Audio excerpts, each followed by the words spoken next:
agenda is coming to you from one of the busiest markets here in the capital.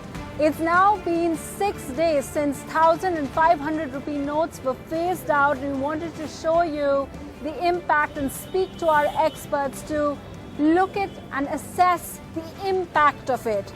Are most people backing this move by the government, as that top trend on Twitter, I am with Modi, shows? Or a lot of people in fact weighing up the odds and saying, well, this doesn't work out well for me? We'll be speaking to our audience. I just wanted to show you before that, if you see this place, usually we wouldn't have been able to stand here and go live from on other days, but markets are affected. Traders in shops like this, they are affected. But a lot of them, and we'll be speaking to them, say, look, we don't mind if in the long run you tell us it's going to be good for the country, it's going to be good for the economy. That's what a lot of them are saying. But we'll have other people who feel differently as well. Joining me today, IIT Madras Professor Ashok Jhunjhunwala. IIT professors are usually famous for being very shy, media shy, but they've all come out and said this is a fantastic way to go. We also have the former SBI chairman, Pradeep Chaudhary, joining us over here, and economist Professor Jayati Ghosh also joining us. We'll speak to them in just a bit. First, let's just see how the Prime Minister assessed it and spoke about this in poll-bound Uttar Pradesh. Let's hear what he said. गरीब चैन की नींद सो रहा है और अमीर नींद की गोलियां खरीदने के लिए बाजार में चक्कर काट रहा है। मेरा निर्णय जरा कड़क है, और मैं जब छोटा था ना, तो जो गरीब लोग होते थे वो मुझे खास कहते थे कि मोदी जी चाय जरा कड़क बनाना।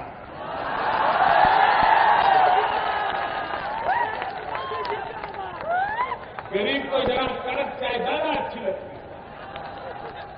अब मुझे वो बचपन से आदत है, तो जरा मैंने कड़क लिया। अब गरीब को तो कड़क चाय भाती है, लेकिन अमीर का मुंह बिगड़ जाता है। So the Prime Minister is saying very clearly that the poor are sleeping soundly and the only ones who are troubled are the rich with black money. I just wanted to show you behind me that the queue that you see over there are the people for ATMs. A lot of the ATMs over here in this market ran out of cash earlier on as well. Well, before I get to the experts, Kaushalya ji is with us and her son is an auto driver. Kaushalya ji, Pradhan Mantri ji का ये कहना है कि जो गरीब हैं वो आराम से सो रहे हैं, बस ब्लैक मनी वाले उनको परेशानी है।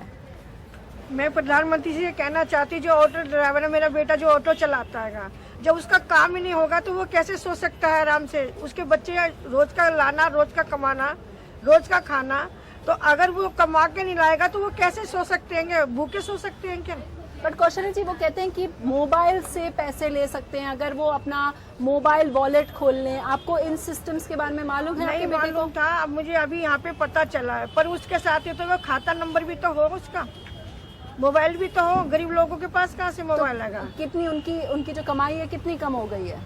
उनकी कमाई है ही नहीं, 100-150 रुपए कमा के लाता है, उससे क्या होता है?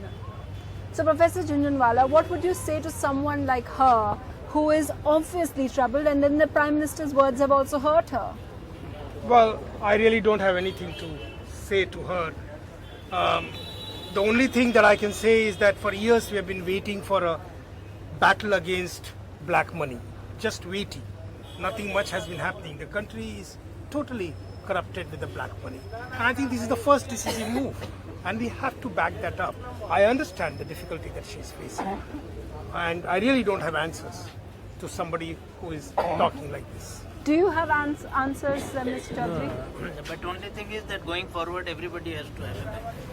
और the number of bank accounts that have been opened, 14 crore 15 crore लोगों ने बैंक के खाते खुले हैं, तो सभी को जो है बैंक में अपना खाता खोलना चाहिए। आपके बेटे का बैंक का खाता है मैडम? मैं बैंक का खाता तो है, पर उसको ये नहीं पता था कि ये उसका खाता तो है। और जैसे अब पता चल रहा है कि उसको खाते का नंबर तो पता नहीं है, उसके पास फोन भी नहीं है। फोन भी नहीं है, Well, so the mobile wallet thing doesn't really work with them. So Professor Ghosh, the real question which everyone's kind of trying to sift through is, does the pain, will it be worth it in the end? Do you think it will be worth it?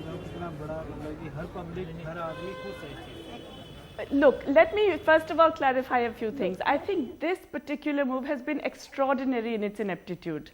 There's nothing wrong with actually demonetizing large notes. But first of all, they have to be large, not 500 rupees note, which is almost like something everyone uses today. And secondly, you must give people time to adjust. Supposing you had announced that you would actually start doing this from the 1st of December or the 30th of December, that from then on they would not be legal tender. That gives ordinary people time to adjust. Meanwhile, you track all the others. Just as today you are tracking the jewelry shops, the gold purchases, the foreign exchange, the asset purchases, track those. It's a very simple thing, and it does this without completely destabilizing the economy and destroying the livelihoods of ordinary people. So I think this has been extremely inept. Demonetization can occur in a much more sensitive way without destroying how people are living. But what you're saying is that you should have given people some time, but they're saying that would have taken the surprise element out of it. Yes, but look, as I said, you just track all of the subsequent transactions. What's your purpose? Just to surprise and shock, or to actually unearth the black money? Let's first of all recognize that black money is not a stock that people keep under their beds and so on. It's a process. It is transactions. What you have to do is curb the transactions that create black money. And so the kind of currency, black marketeers don't keep currency. That must be 5 or maybe 6% of their total holdings. They buy other assets. They buy gold, they buy foreign exchange, they put their money in foreign accounts, they buy real estate, they do all of that kind of thing. What we really have to do is to address the transactions that are illegal, and that you can do with an efficient and not corrupt tax administration. So if you're serious about it, there are many things you can do. You could clamp down on participatory notes, which allow people to hold stocks and shares without revealing who they are. You can do a number of things that would not touch ordinary people at all. Here, you are attacking currencies which account for more than 90% of all the transactions in the economy. You're attacking the informal sector, which is 50% of GDP and 85% of the people in this country. And then you're saying all these people can sleep well at night? That's absurd. You're destroying a payment system in an economy. Why would you do that? So, all that I can say, there is about 14 lakh crore rupees in currency of 1,000 and 500. I somehow believe that there are about 4,000, 5,000 crore rupees. The lakh crore rupees is black money. And I think at least 300 lakh crore rupees will really go down in the process. So that much black money will be eliminated. I know the process is very difficult. And I know pains are going through. Listen. And I think we'll have to assist each other. But that is the kind of thing that is likely to go.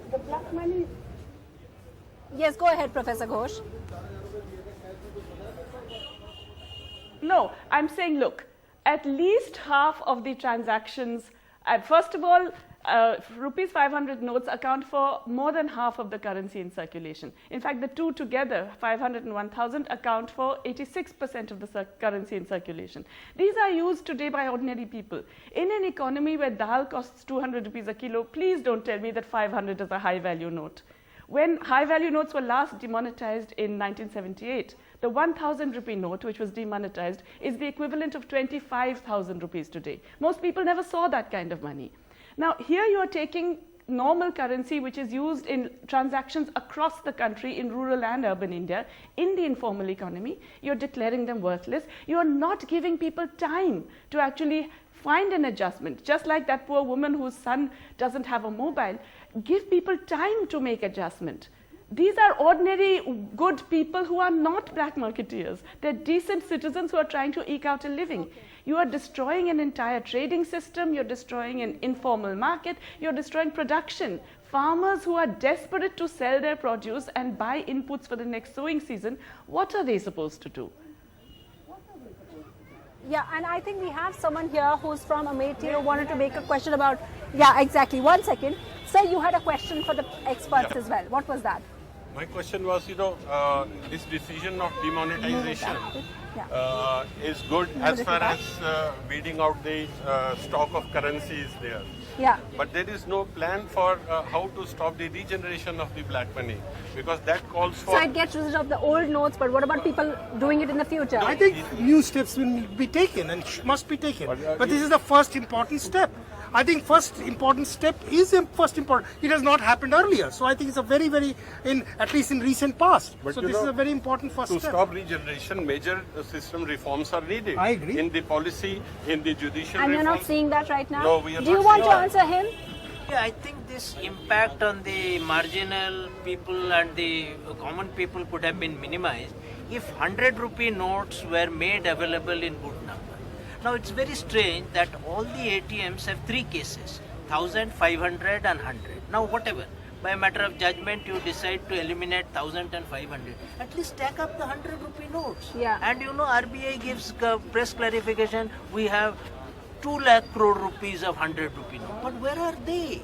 You bring out in the open, people see that if I stand in the ATM for 20 minutes, I can get 100 rupee note. This chaos and this scare will not Yeah, be because there. what we are getting to see, and reporters, NTV reporters have been out all day, a lot of places people stand for hours, and at the That's end right. of 4-5 hours, Absolutely. they're not getting Absolutely. it. But And- despite that, we showed you Kaushalya's story. There are some shopkeepers over here who are bearing losses, and what's interesting is they're bearing losses, but they're saying that's okay. If in the long run it's good, that's what you felt, right? Yeah. Yeah. So, आप क्या बोल रहे थे? आपके यहाँ अभी आपका business खराब चल रहा है? बिजनेस थोड़ा कम चल रहा है, आगे चल के ठीक हो जाएगा, थोड़ा टाइम लगेगा. तो आप सपोर्ट करते हैं सरकार को? आप भी? You also? In the long run it is supported, yes. So at the moment, what would you need? What would make life much easier for you? In the future goes, No, right at this time. see, this process could have been more organized. Nobody anticipated what all is going at the ATMs and at the banks, and how it is being monitored also by the government.